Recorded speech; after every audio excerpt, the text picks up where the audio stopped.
Welcome to American Dialectic with Jake and Joe, and we're going to be talking a little bit more today about government forms.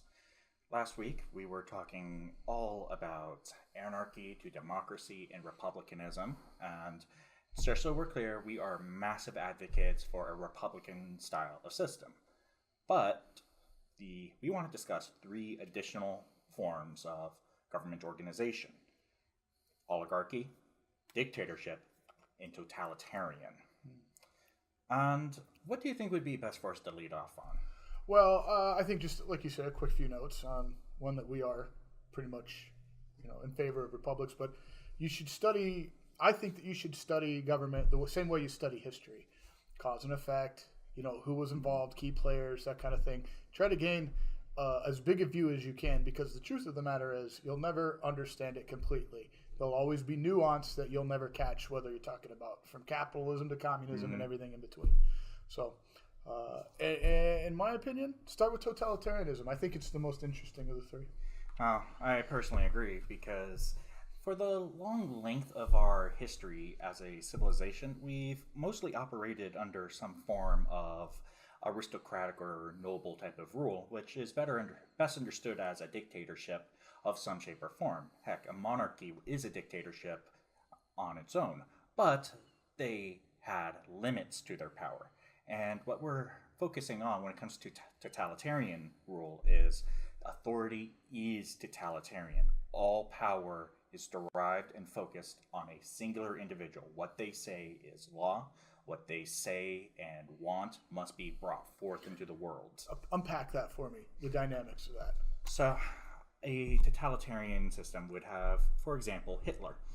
Hitler was a totalitarian leader, and he, of course, could not rule on his own, but a lot of his own people, they would go ahead, listen in on what he's saying, and hear what he believes, hear what he wants, and his underlings would try to make what he wants become reality.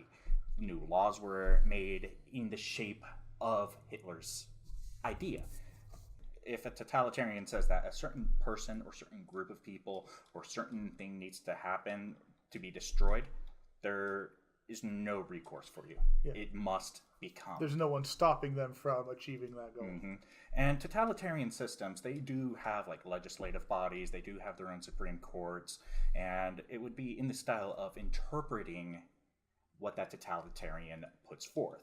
And there's a lot of weird speculation about, even in regards to Hitler, he would say something or want something, and people would misunderstand what he fully mean, but they would try to guess, and terrible things would result from it. For example, for a long time, it was understood that Hitler wanted to just get rid of the Jews, so they tried actually forcing them to leave Germany, force them to leave Poland, Czechoslovakia, Austria, France, wherever they were. They tried to initially just get them to leave, but Russia didn't want them. Well, USSR. Britain didn't want them. The United States didn't want them. And Hitler was adamant, we cannot abide by having the Jews in our society. So with this prerogative, naturally, if you want to go ahead and enact this totalitarian rule, no matter what, it doesn't matter how you get there. And then you go ahead and get the Holocaust as the inevitable conclusion, because it's uncompromising and it must be made reality. He wasn't too picky, but it was the eventual conclusion when they couldn't achieve it through less genocidal means. Interesting. So let me break this down, see if I understand correctly. In a totalitarian regime, you have the absolute monarch on top. You have the courts, which serve the purpose of interpreting the monarch. And you have the people who really have no power and no say in what happens with the monarch. So, except for to say they could rise up and revolt, but, he has his technology. He has his own peoples that listen to him, and they will have their own legislative bodies that go ahead and create these laws to try to represent what the totalitarian dictator wants. Fascinating. And a lot of terrible decisions can be made from this totalitarian perspective. And a lot of incredible things could also be done. A totalitarian, at minimum, because of their unrelenting will, unrelenting force, and uncompromising will they're able to go ahead and do incredible projects, enable their people to do incredible things. For example, the economy was in shambles, but through totalitarian rule, they were not only able to give the giant middle finger to their treaties, they were able to rebuild their military, reestablish their economy, completely shirk off all of their debts, and still rebuild Germany into a great power in terms of military might, in terms of economic might, in terms of productivity. The general welfare of the people was greater, but it was under a very terrible authoritarian system. Right. Somebody was paying for that wealth, and it wasn't them. They were taking it from others. Well, naturally, they would have taxation and the like, Right. because society generally needs Sure. that. Yeah. But thing is, it was strictly and strongly enforced by will, and there was little room for negotiation. And if you happen to step out of line, or if you happen to be the wrong kind of person, or have the wrong kind of friends, that totalitarian system, its unrelenting will to accomplish all these things, is going to be turned to destroy the individual, destroy the groups, destroy entire structures of society, if they so wished it. So the ultimate failure of totalitarian regimes would be the revolt of the people. Eventually, the dictator will make a decree that affects enough people that they rise up against. Not necessarily. You can take a number of dictatorships, horrible dictatorships, and people don't revolt. The question is why? It's because the people that actually obey the totalitarian, they derive great benefits from complying with the totalitarian dictator. And keep in mind, those people have to benefit those below. And you can look at even some societies today that are falling apart.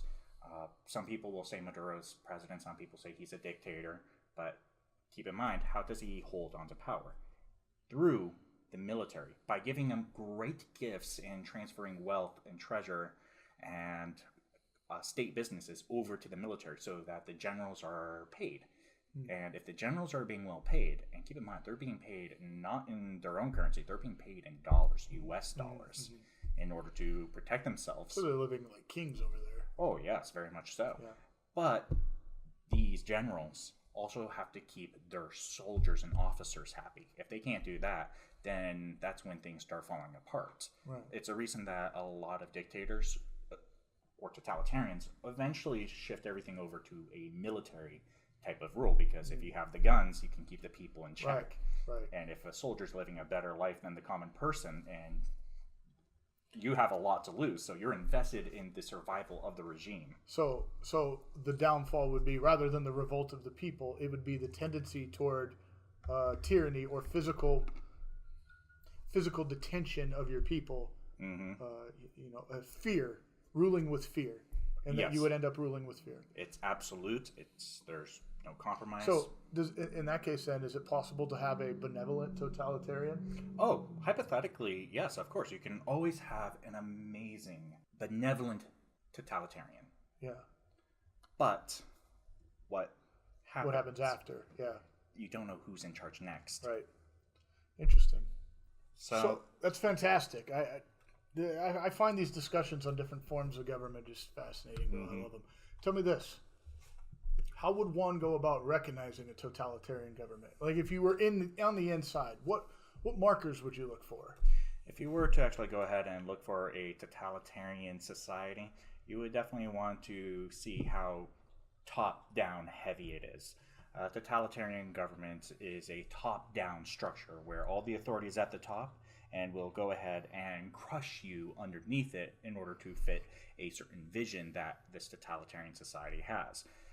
You can notice that, as I said, they will have their own legislature, they'll have their own Supreme Court, but how much does what the leaders say of that country goes? Does the buck stop there on all points? And it's usually pretty clean cut, but if it's not very clear if it's clean cut, if it's a totalitarian dictatorship, then you just might be living in simply a dictatorship. A dictatorship, you still have that top-down structure, but what the authoritarian leader wants isn't necessarily always going to go his way. So there's some splintering of power at the top in a dictatorship, as opposed to just one man, what I say goes. So let it be written, so let it be done.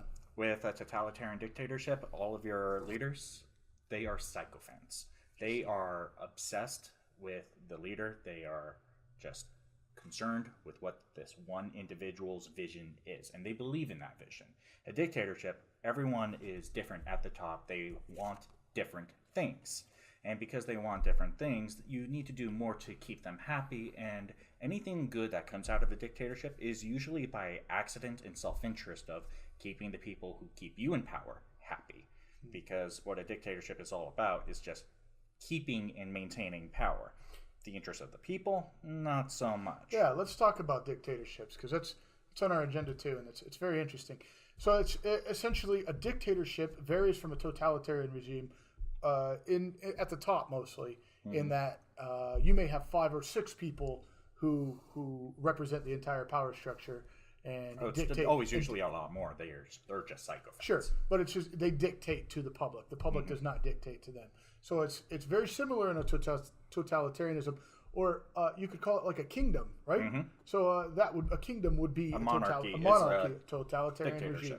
Fascinating. As to where a strictly republic rule would be more of a dictatorship. If you had 10 people who were not elected, and they were dictating to the rest of them. That's why we live in a democratic republic. We vote for our Republicans, our representatives, and put them in power, and we can just as easily take them out. So, their job is dependent on how we feel. A dictatorship, their job is dependent on the person above's feelings. Yeah. It's not uncommon for a dictator to go ahead and be rid of one of the people and replace him with one of his own underlings. That is a very common feature that you'll see in dictatorships, and it's just like a revolving door until they find the right person to happen to handle that part of society. And you'll have people who are personally responsible for keeping the roads, or managing the treasury, or managing the military, managing law and order. And on top of that, they will often have different advisory bodies to each of these respective keys, if you will, so that these people know, hey, this is the best way to go to get what I want.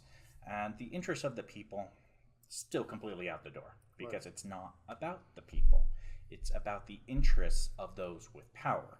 And that's a problem that you must always acknowledge whenever you go ahead and hear someone that says, oh, we need a dictatorship, but what a lot of these people are envisioning is themselves as the dictator. They can't imagine someone else having that kind of power over them. Right. And that is one of the benefits of a republic.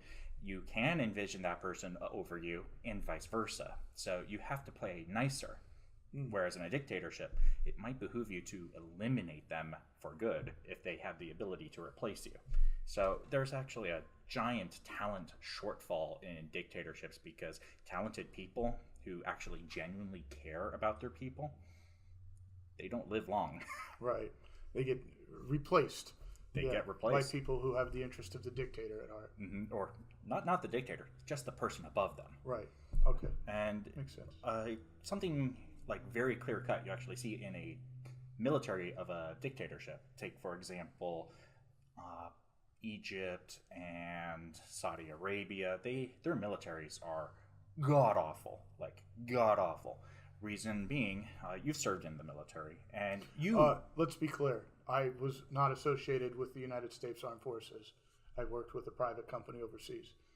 Well, point of the matter is... You don't want stolen valor left. I know. I wasn't trying to it's okay. say that. Yeah. But point of the matter is, you know what it's like to be on the ground. Absolutely. You know what it means to fight. Yeah. Now, imagine yourself where you want a promotion, and you're in a relatively democratic organization. How would you go ahead and handle information that comes your way? Well, it depends on the information. If it's something that people's lives are at stake, you just pass it straight on through as fast as you can.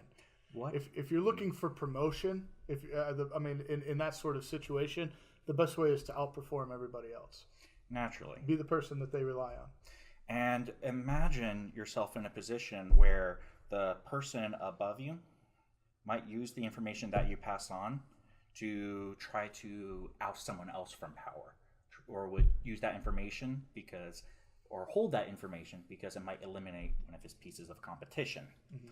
They don't pass information along. They wait for an opportune moment to use that information to improve their situation. And on top of that, what makes it even worse is that since everyone doesn't know what's going on, no one's communicating up or down the chain other than dictating what the orders are, they still don't pass on the information. And because no one knows if that the information is complete, none of these soldiers actually takes initiative. And when you were fighting, how important was it for you when you saw an opportunity to, I don't know, advance on a position that was not available before? How important was that? Again, it comes down to two different scenarios at least. You know, what are your orders? What's the situation? Whose lives are at stake? That kind of thing. But if you're talking about, which I think you are, a live fire situation where people's lives are at stake, you have people, and you see, say, an opportunity to turn a flank, to send, you know, two guys this way so you can, you know, catch them in the crossfire type thing. You may only have a 5-second window where somebody's reloading, or you know, you can throw a grenade in one area, you have an explosion over here, attention's brought over here, you can get a unit over there. And having it done in that moment is of the utmost importance. What happens in 1 second can dictate the rest of the fight.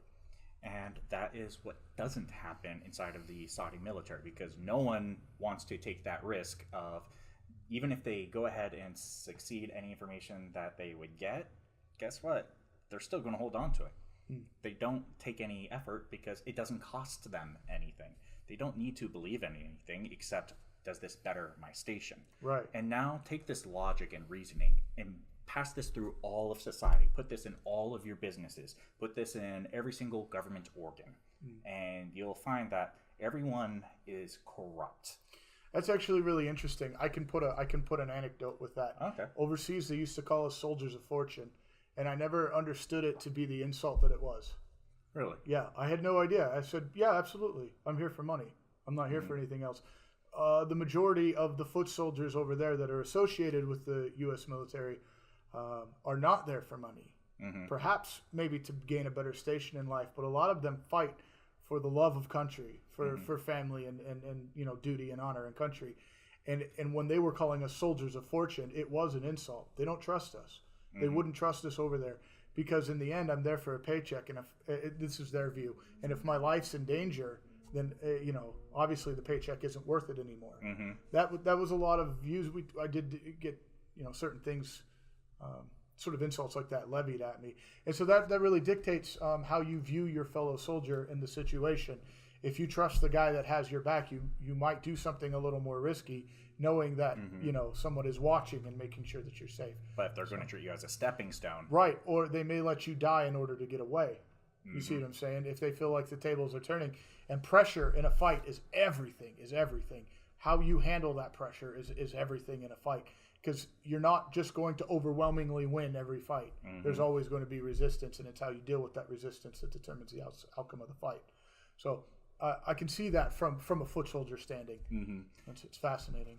And as I said, it's endemic to such societies because of that top-down structure. Right. But thing is, people can move up or down based off of how they handle information and how they are able to appease their superiors and help get their own superiors moving up the chain. Right. So whatever key position that you're in, there's someone trying to impress the person above you to take either your job, and it's not a fun way to live. You know, you could read some of the Grand Admiral Thrawn books if you want to hear about that, or even any of the Empire books that focus on the Moths or focus on that, because I think that's a very good example. There was constantly cutthroats, infighting, and people trying to move up, and that's why in Star Wars legend, Grand Admiral Thrawn, Grand Moff Tarkin, these people are legendary, because they were able to cut everybody's throat ahead of them and protect themselves from the people below them trying to cut their throat. And it's fascinating. And it really works that way. You know, not to mention, you got the supreme dictator, at least in their realm, of Vader. Obviously, the Emperor's above him, but Vader's executing key personnel at every turn. So Palpatine did say, "Stop it."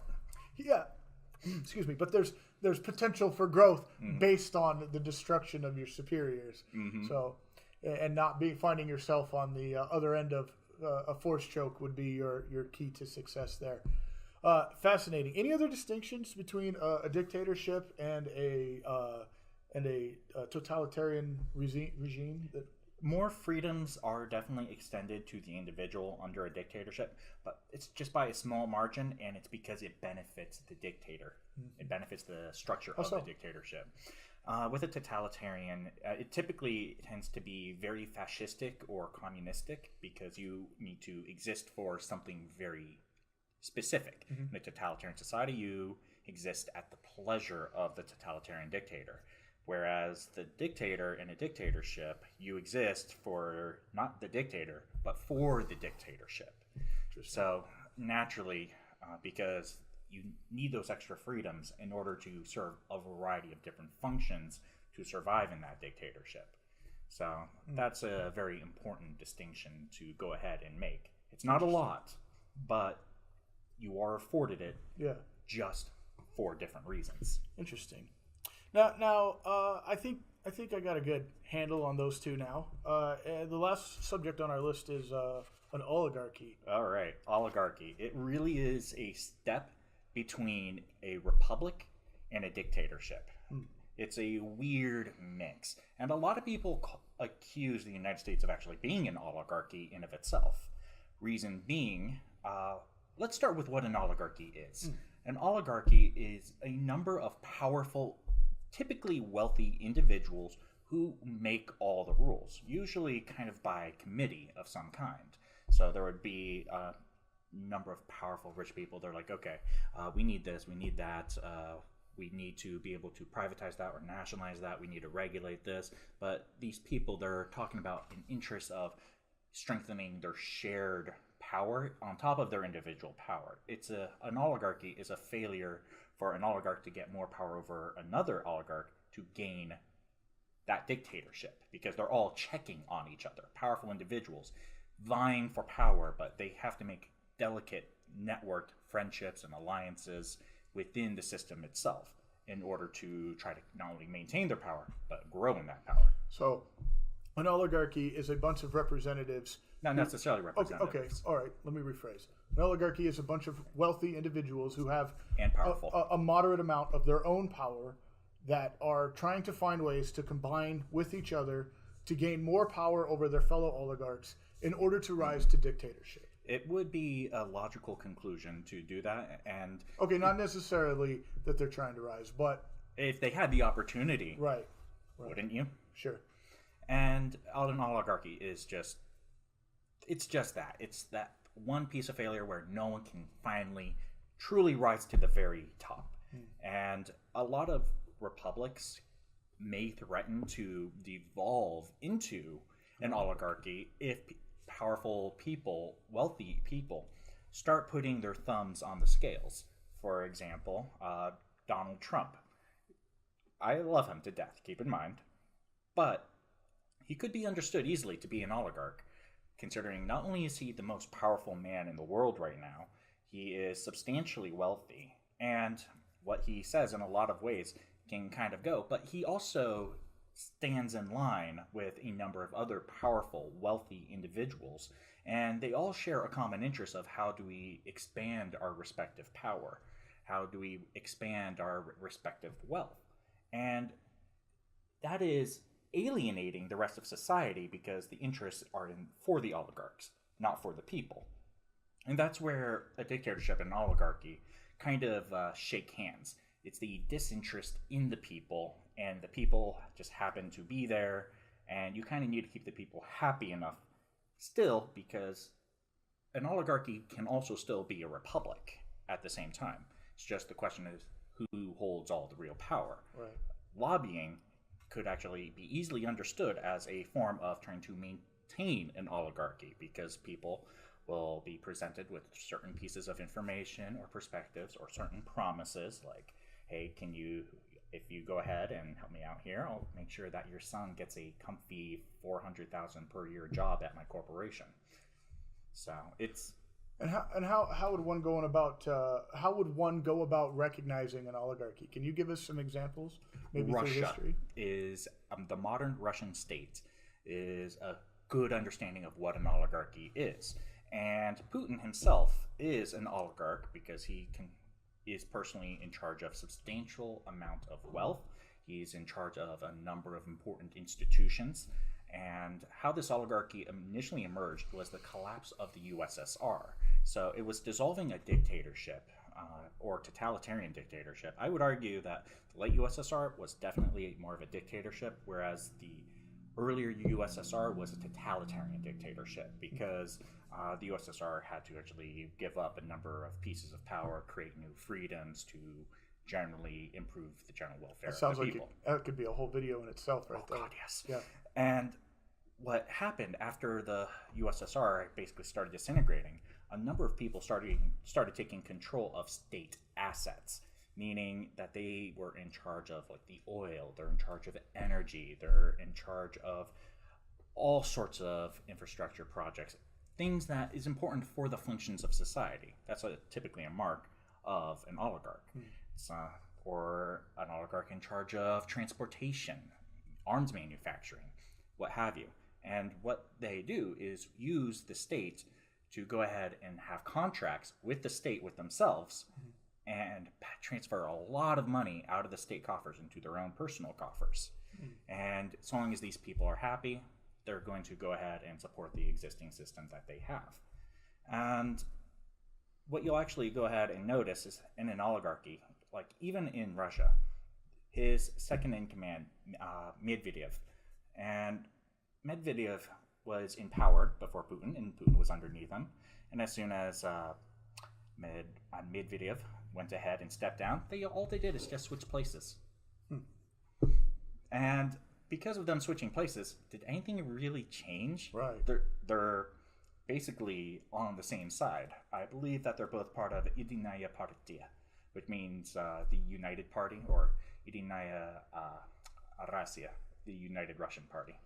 It's interesting. It reminds me of when I was a kid. A lot of adults were talking about, oh, well, we're going to go Bush, Clinton, Bush, Clinton. Oh, I remember that. Yeah, and there was a lot of talk about that then, and it was true because we went from Bush Sr. to Bill Clinton, Bush Jr., and then Hillary was running against Barack. And at the beginning of... I thought Clinton had it. Yeah, at the beginning of that election cycle, Barack didn't look like he had much of a chance. He was very inexperienced.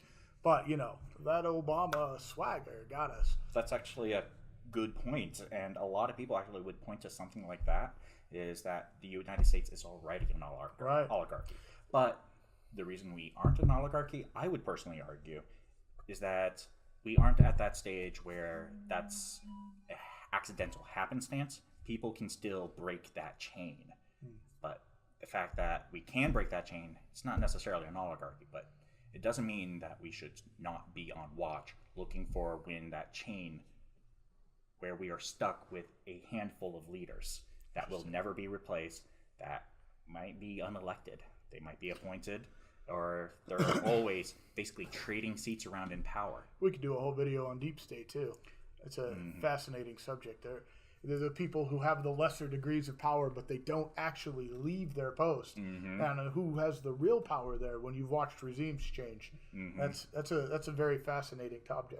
Another one for another day, I think. Oh, yeah. Anything else on oligarchies? I think I know that I started this conversation with a very vague image, and I have a very good definition for all three now. I think it's worth pointing out that oligarchies are more successful in emerging in strict democracies as opposed to republics.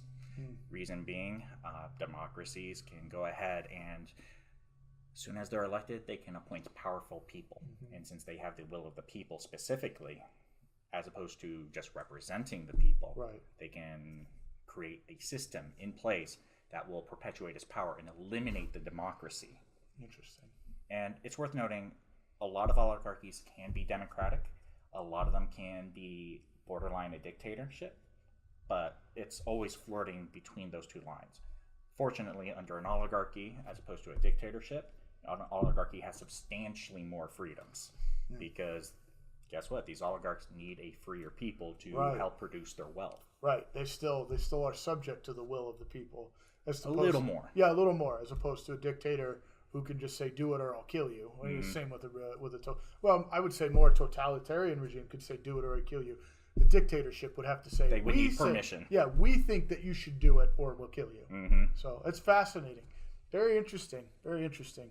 So is there any other topics to really go over on this? No, I think that's fantastic, Jake. That was great. Thank you, Joe. Have to do another episode on government again soon. Oh, definitely. Hey, till next time. Till next time. Later.